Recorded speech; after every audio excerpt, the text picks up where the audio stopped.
Hello friends, வணக்கம் and welcome back to our channel. இன்றைக்கி நம்ம சேனலில் என்ன வீடியோ பார்க்க போகிறோம்னா, அருமையான மட்டன் வறுவல் தான் செய்ய போகிறோம். இந்த மட்டன் வறுவல் இருந்தாவே போதும், வெறும் சாதத்துக்கு அவ்வளோ ஒரு டேஸ்ட்டாக ருசியாக இருக்கும். வாங்க இது எவ்வளோ சுலபமாக ஈஸியாக செய்யலான்றதை இந்த வீடியோவில் பார்க்கலாம். இந்த வீடியோ உங்களுக்கு பிடிச்சிருந்தா நம்ம சேனலை இன்னும் சப்ஸ்கிரைப் பண்ணாமல் பார்க்குறீங்கன்னா மறக்காமல் சப்ஸ்கிரைப் பண்ணிக்கோங்க. உங்களுக்கான நல்ல நல்ல வீடியோஸ் ரெகுலராக நான் அப்லோட் பண்ணுவேன். வாங்க வீடியோக்குள்ளே போய் இந்த சுவையான மட்டன் வறுவல் எவ்வளோ சுலபமாக ஈஸியாக டேஸ்ட்டாக செய்யலான்றதை நம்ம இப்போ பார்க்கலாம்.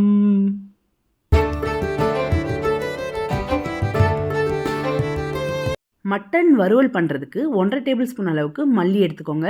5லேருந்து 6 வரமிளகா எடுத்துக்கலாம். 1/2 டேபிள் ஸ்பூன் அளவுக்கு மிளகு சீரகம் எடுத்துக்கிறேன். இது எல்லாத்தையுமே எடுத்துட்டு ஸ்டவ் ஆன் பண்ணி பேன் வச்சு அதில் எண்ணெய் சேர்த்துக்கிட்டு எண்ணெய் கூட இது எல்லாத்தையுமே சேர்த்துக்கலாம். நல்லா வாசனை வர வரைக்கும் இந்த மசாலா எல்லாத்தையுமே நம்ம எண்ணெயிலே நல்லா வறுத்து எடுத்துக்கலாம். நல்லா இது வறுபட்டு வரட்டும். வந்ததுக்கப்புறமா ஸ்டவ் ஆஃப் பண்ணிவிட்டு நல்லா ஆற வச்சுட்டு தண்ணி சேர்த்து அரைச்சி வச்சுக்கோங்க. குக்கர் எடுத்துக்கலாம். அந்த குக்கரில் 1/2 கிலோ மட்டனை நல்லா குட்டி குட்டியாக கட் பண்ணி இதுக்குள்ளே சேர்த்துக்கிட்டேன். சேர்த்துட்டு ஒரு பிஞ்ச் அளவுக்கு நம்ம மஞ்சத்தூள் சேர்த்துக்கலாம். இந்த மட்டனுக்கு எந்த அளவுக்கு உப்பு தேவையோ அந்த அளவுக்கு உப்பு சேர்த்துக்கோங்க.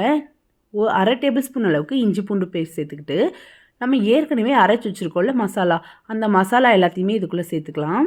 சேர்த்துட்டு கொஞ்சம் தண்ணியும் சேர்த்துக்கோங்க. இந்த வரமிளகா நல்லா காரசாரமாக இருக்கும், அதனால தான் நான் 5லேருந்து 6 சேர்த்துருக்கேன். நீங்கள் உங்கள் வீட்டில் இருக்கிற வரமிளகாவோட டேஸ்ட்டுக்கு ஏற்ற மாதிரி நீங்கள் காரம் சேர்த்துக்கலாம். சேர்த்துட்டு நல்லா இது எல்லாத்தையுமே ஒன்று போல் இந்த உப்பு, இஞ்சி பூண்டு பேஸ்ட், மசாலா எல்லாமே இந்த மட்டனோடு சேர்கிற மாதிரி நல்லா இதை பெரட்டி இந்த மாதிரி வச்சுருங்க.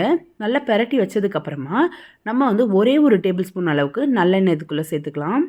சேர்த்துட்டு இதை மூடி போட்டு அப்படியே ஒரு மீடியம் ஃப்ளேமில் ஒரு 4 விசில் வச்சிங்கன்னா இந்த மாதிரி நல்லா ஒரு பூ மாதிரி நல்லா நம்ம மட்டன்லாம் இந்த மாதிரி வெந்து சூப்பராக ரெடியாகி வந்திருக்கு பாருங்கள். இப்போ இதுக்கு ஒரு தாளிப்பு ரெடி பண்ணலாம்.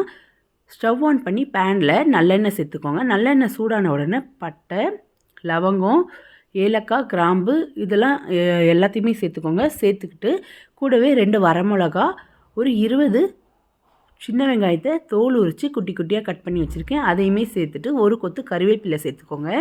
சேர்த்து வெங்காயத்துக்கு தேவையான அளவு உப்பு சேர்த்து நல்லா இதை வதக்கிக்கலாம்.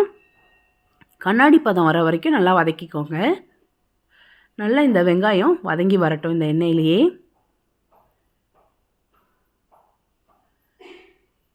பாருங்கள், இந்த அளவுக்கு நல்லா வெங்காயம் வதங்கி வந்தால் நமக்கு சரியாக இருக்கும். இப்போ ஏற்கனவே நம்ம மட்டனை குக்கரில் விசில் வச்சு ரெடி பண்ணி வச்சுருக்கோம்ல, அந்த மட்டனை எல்லாத்தையுமே நம்ம இதுக்குள்ளே சேர்த்துக்கலாம். ஃபஸ்ட்டே நம்ம தண்ணியோடு சேர்த்து மட்டனை சேர்க்காதீங்க, மட்டனை மட்டும் இதுக்குள்ளே சேர்த்துக்கலாம். சேர்த்துட்டு நல்லா இந்த வெங்காயத்தோடு சேர்த்து இந்த மட்டனை நல்லா வறுத்துக்கோங்க. ஒரு 5லேருந்து 6 நிமிஷம் நல்லா வறுத்துக்கலாம். நல்லா வறுத்ததுக்கப்புறமா நம்ம ஏற்கனவே தண்ணி அந்த மட்டன் வேக வச்சுருந்த தண்ணியை நம்ம வீண் பண்ணிடக்கூடாது. அந்த தண்ணியை இதுக்குள்ளே சேர்க்கும் போது தான் இந்த வறுவலுக்கு நல்ல ஒரு டேஸ்ட் கிடைக்கும்.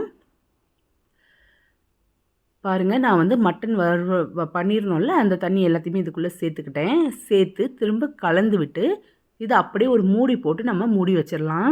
உப்பு செக் பண்ணி பாருங்கள். நம்ம இந்த மட்டனை நல்லா ட்ரையாக பண்ண போகிறோம். அதுக்காண்டி நீங்கள் எக்ஸ்ட்ரா உப்பு சேர்க்க தேவையில்லை. ஃபைனலாக உப்பு பத்தலைன்னா மட்டும் சேர்த்துக்கலாம். இப்போயே அதிகமாகிடுச்சுன்னா நம்மளால் உப்பை கம்மி பண்ண முடியாது. இது மேலே ஒரு மூடி போட்டு வேக வச்சுக்கிறேன். இன்னும் கொஞ்ச நேரம் கழித்து பார்த்திங்கன்னா நல்லா தண்ணி ஓரளவுக்கு வற்றி வந்திருக்கு பாருங்கள். நான் அந்த பாத்திரத்துலேருந்து இந்த நான்ஸ்டிக்கு வந்துட்டேன்.